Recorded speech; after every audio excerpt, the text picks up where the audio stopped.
Now, service delivery challenges in the Matlosana Local Municipality in the northwest continue to mount. Residents face persistent water shortages, failing sanitation systems, uncollected waste, stalled housing projects and high levels of youth unemployment.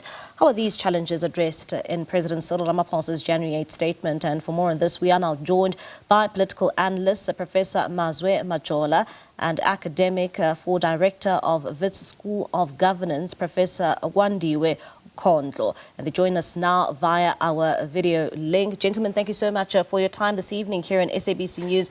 And Professor Majola, I'd like to start off with you. Maybe let's start here.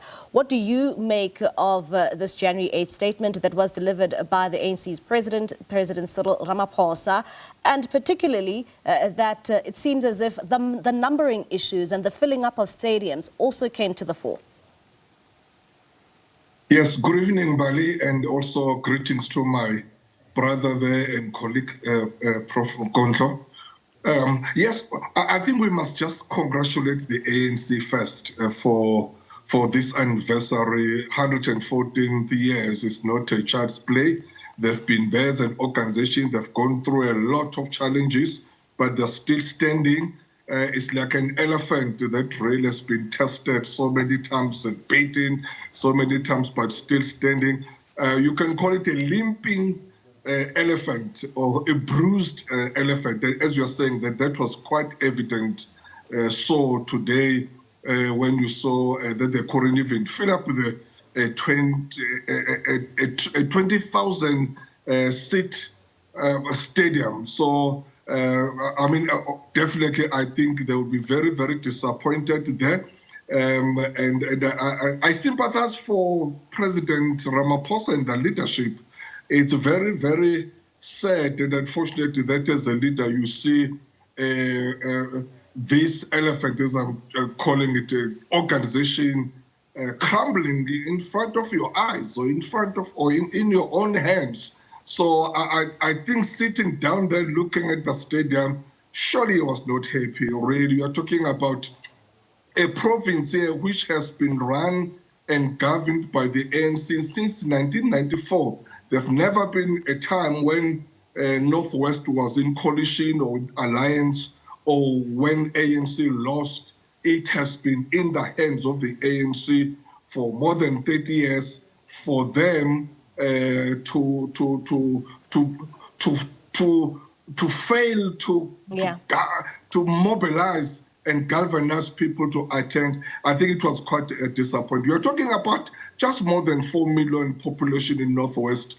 As I'm saying that really they couldn't fill up the. So it shows that people are not happy with the ANC anymore, and it was really a lesson, or just for ANC to take it for very seriously and moving forward. Thank you so much. And Professor Kondlo, I'd like to bring you in. I mean, just talking about, how the ANC has governed the Northwest Province since 1994, and drawing back now to that statement from President Cyril Ramaphosa. We saw this week that the issues of service delivery in the Northwest Province are a serious, serious challenge. And when you look at the ANC President's message today and those 6 priorities with service delivery and tackling municipalities right at the top, I mean, it's no surprise that this January 8th statement went in that direction.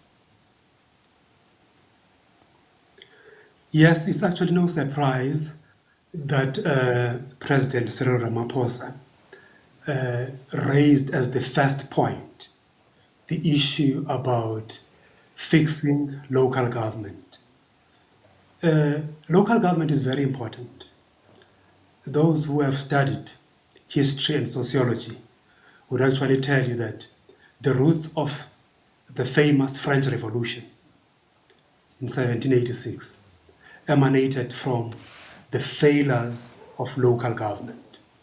So local government is a very serious sore point, and I can understand why President Ramaphosa actually underlined it during his speech. It is a sore point for the ANC, which my colleague Professor is calling it a giant, Professor Majola. It's a sore point for the ANC, and the ANC needs to get to a point now where it realizes that the robustness of promise, not matched by any delivery, it's creating a huge challenge of negativity, challenge of emotions.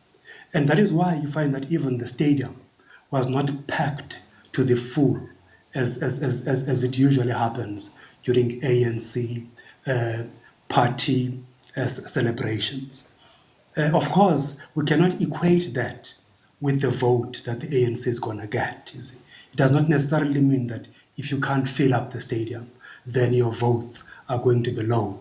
But all it symbolizes, if you look at it from a distance, is that people are tired of being lied to. I'm so hard like that. Yes. But people are tired because they feel like they are being lied to every now and then. It's local government elections now. In 2 years' time, it's going to be national and provincial elections. And you find that the same priorities, the same messages are going to be assembled differently, articulated differently, but at the end of the day, you find that this is just the same thing. We've heard it before, you see. Yeah.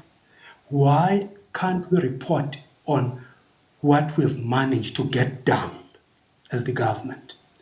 Managed to get done with and with public participation, with people participating rather than sitting back as spectators. So I think we do have a serious challenge here. Yeah, and Professor Majola, Professor Gondlo talking about how South Africans are tired of being lied to.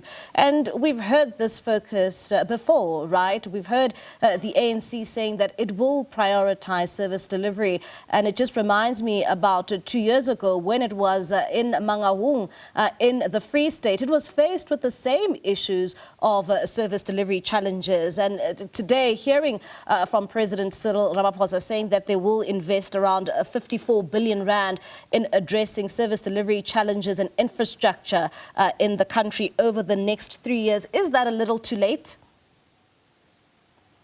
It might be too late, but nothing is impossible as long as ANC is decisive and intentional, because you may ask yourself, why really, I mean, if we can just stay with Northwest for now, why a province that has been run by the ANC for the last 30 years is at this level.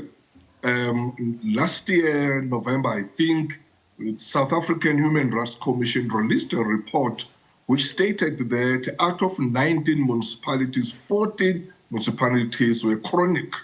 And the systematic breakdown, the found wanting when it comes to basic services. So you can see that these provinces really it's awashed with so many challenges. So is it because there are no people who can run these municipalities? Is it in terms of there's no capacity?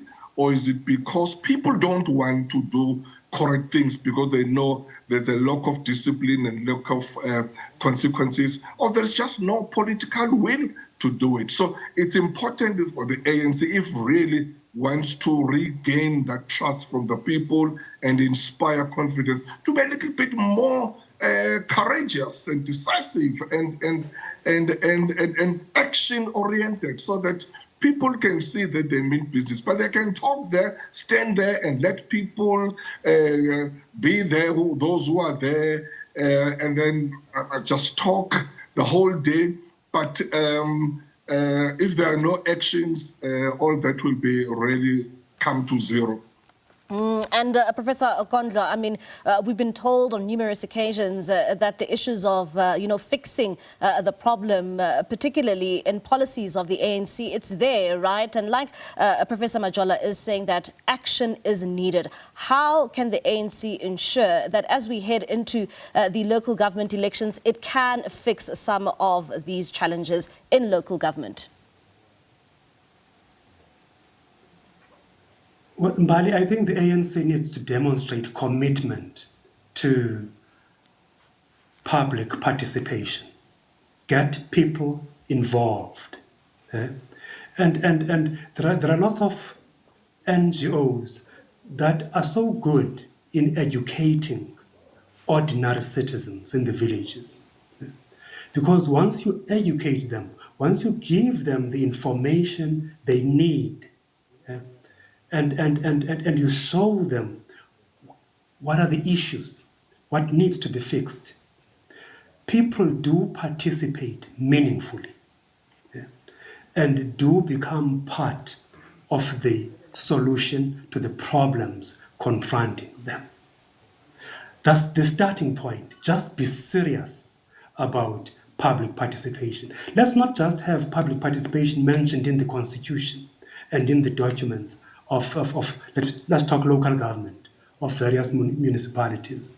And then what you'll find is that it's just a matter of ticking the box. It's not done genuinely. And what happens is that budgets, the funds are there, but the funds get finished before projects start.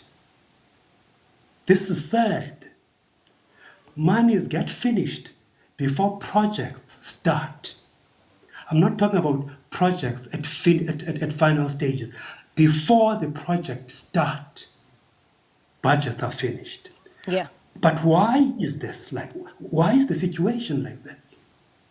When is this gonna stop? That is the question. And Professor Majola, I'd like to come back to you when it comes to fixing some of these issues. We've seen these priorities which have been tabled by the ANC's president, Cyril Ramaphosa, those 6 priorities that will be the focus. How will this resonate for the ANC, where it finds itself in a government of national unity? How can these priorities live on in a coalition government? Yeah, well, definitely that's another challenge that the ANC is finding itself now, because before there will be a January 8 statement, and that statement will be taken to the ANC and the Khutla, and then after they take into the cabinet, the Khutla, and then the president is State of the Nation. So now, whatever they are saying stays as a proposals in terms of government policies and implementation, because now they must go to the cabinet, the Khotla, and put this on top of the table. Other political parties, those who are in government or in GNU, they will put theirs, they have to compromise, they have to see what they can cook in there, and then which one they can take forward, and then implement it. But obviously, one can argue and say, whatever the president said, it's almost the whole every South African would agree with the president. But in terms of priorities, other GNU partners might put other priorities more than this.